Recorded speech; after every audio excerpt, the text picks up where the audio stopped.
Anda sendiri kan yang ngomong kayak gitu.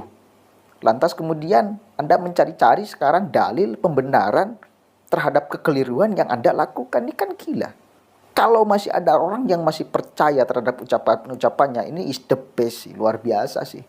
Saya hanya menggunakan sedikit pikiran saya untuk kemudian menganalisis apa yang dilakukan oleh Sugik dan Bang Bangtri, kemudian pengacara-pengacaranya. Saya langsung punya kesimpulan, ini orang apa-apaan sih? Ini orang waras apa tidak?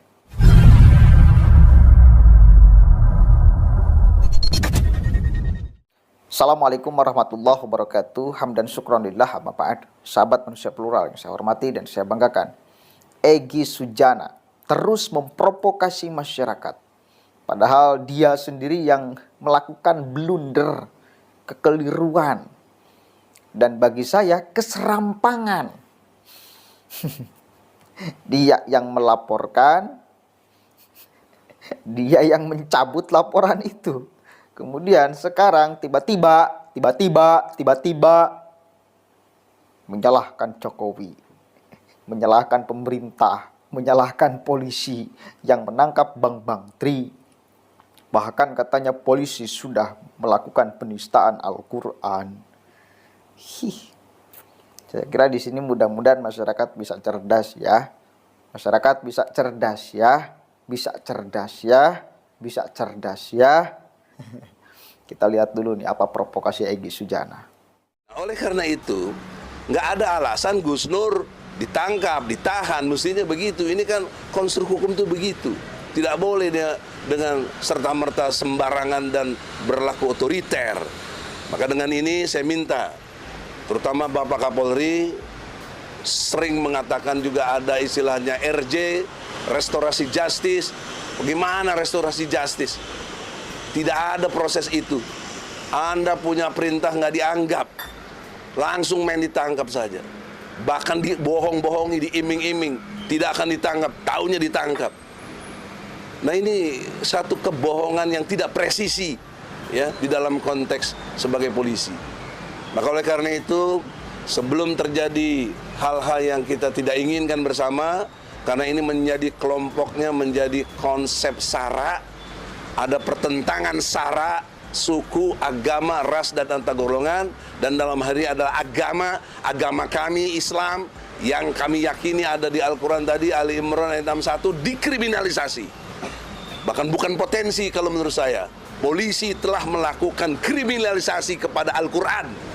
Karena ini surat Ali Imran ayat 61. Dan untuk itu, kita umat Islam yang ngerti iman harus marah ada keadaan begini. Oleh karena itulah kemarahan kita tetap konstruktif secara hukum. Kita menghimbau Kapolri hentikan kasus ini. Halo Pak Egy, apa yang diucapkan oleh Anda? Ya, apalagi bawa-bawa ayat Al-Quran. Ayat Al-Qurannya memang benar. Ayat Al-Quran di sana Al-Imran ayat 61 menceritakan tentang Nabi Muhammad sumpah mubahalah, atau diajak sumpah mubahalah, atau mengajak sumpah mubahalah. Silakan bawa anak-anakmu, istri-istrimu. Saya juga akan membawa anak-anakku, istri-istriku. Kita akan lakukan sumpah mubahalah. Barang siapa orang yang berdusta, maka dia akan hancur. Tuh. Memang ada konsep sumpah mubahalah. Cuma sumpah mubahalah itu konsepnya antara dua pihak. Dua pihak. Kalau yang diucapkan, yang dilakukan oleh Sugik Nuraharja dan Bang Bangtri itu bukan sumpah mubahalah, tetapi sumpah serapah. Sumpah serapah. Harus dibedakan antara sumpah mubahalah dan sumpah serapah. Sumpah mubahalah itu kesepakatan dua pihak yang ngotot sama-sama benar. Gitu loh. Yang diucapkan, yang dilakukan oleh Sugik dan Bang Bangtri itu adalah sumpah serapah. bukan sumpah mubahalah. Pan di dalam Al-Qur'annya juga jelas, kita bahasanya. Mari kita, mari kita. Jadi bukan kalimatnya silahkan Anda, bukan, tapi mari kita. Bawa anak-anakmu, bawa istri-istrimu, saya juga akan bawa anak-anakku, saya juga akan bawa istri-istriku. Kita akan sumpah mubahalah. Siapa yang berbohong, maka dia akan hancur. Gitu loh, guys. Itu Egy Sujana. Baca yang benar makanya ayat Al-Qur'annya. Baca yang benar makanya tafsirnya. Sosok bawa-bawa Al-Qur'an. Baca Al-Qur'an belepotan. Mungkin dia cuma baca terjemahnya itu tuh ya. Banyak kan beredar videonya Egy Sujana baca Al-Qur'annya. Sangat belepotan. Mohon maaf banget. Ini fakta. Ini fakta. Sementara kemana-mana dia selalu bawa-bawa Al-Qur'an. Ya bagus, cuma kalau misal salah memahami, salah menafsirkan, pakai otaknya sendiri yang menafsirkan, itu bahaya banget loh. Man fassarul Qur'ana biro'ihi falyatabawwa maq'adahu minan nar. Barang siapa orang yang menafsirkan Al-Qur'an dengan pakai ro'yunnya, akalnya sendiri, falyatabawwa maq'adahu minan nar, maka tempatnya sudah disediakan di dalam neraka. Bahkan dia sudah bahasanya memastikan. Bukan lagi potensi, kan dia mengklarifikasi. Bukan lagi potensi, ini pasti polisi sudah melakukan penistaan Al-Quran. Kan gila. Yang melakukan penistaan Al-Quran itu adalah Sugeng Nur Harja dan Bang Tri. Itu jelas. Jelas itu. Konsep sumpah mubahalah ada, tapi harus dua pihak. Coba ada nggak ulama yang melakukan sumpah mubahalah? Ada nggak? Cuma Sugeng Nur Harja yang selalu melakukan sumpah mubahalah sendiri itu loh, di atas Al-Quran. Lah, masa mau ngiblat kepada orang yang bahkan tidak paham agama? Sugeng diikuti sumpah mubahalahnya. Bukan kayak gitu konsep sumpah mubahalah. Dia itu sumpah serapah. Sedari dulu dia mengklaim sebagai sumpah mubahalah. Ya, atas Al-Quran.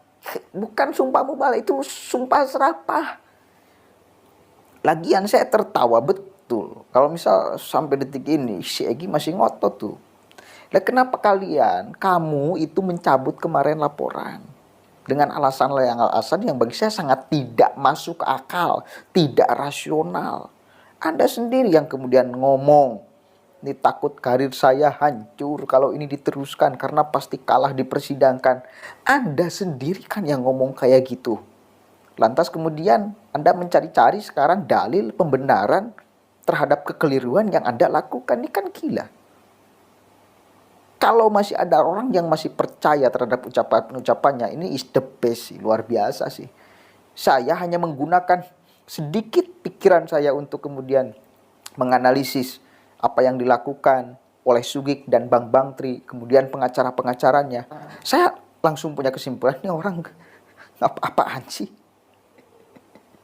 Ini orang waras apa tidak? Hanya sedikit otak saya yang digunakan untuk menganalisis Sugeng Nur Harja, Bang Tri, kemudian pengacara-pengacaranya. Susah. Apa dalilnya untuk membenarkan apa yang dilakukan oleh Bang Tri, Sugeng? Apalagi Egy Sujana dan kawan-kawannya sebagai pengacara katanya. Yang dia ketika melaporkan mencabut lagi laporan. Dan kemudian menuduh orang yang dilaporkan adalah yang melakukan kesalahan. Aneh saya di sini. Kalau misal masih orang itu banyak yang percaya. Kalau benar dia punya datanya si Egy sebagai pengacara, itu kan udah jelas loh.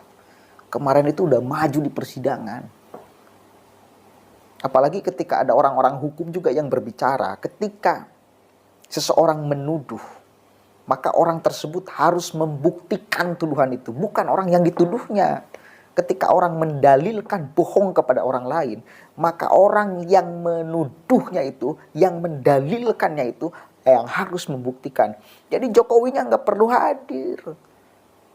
Egy aja yang datang, bawa datanya, bawa buktinya.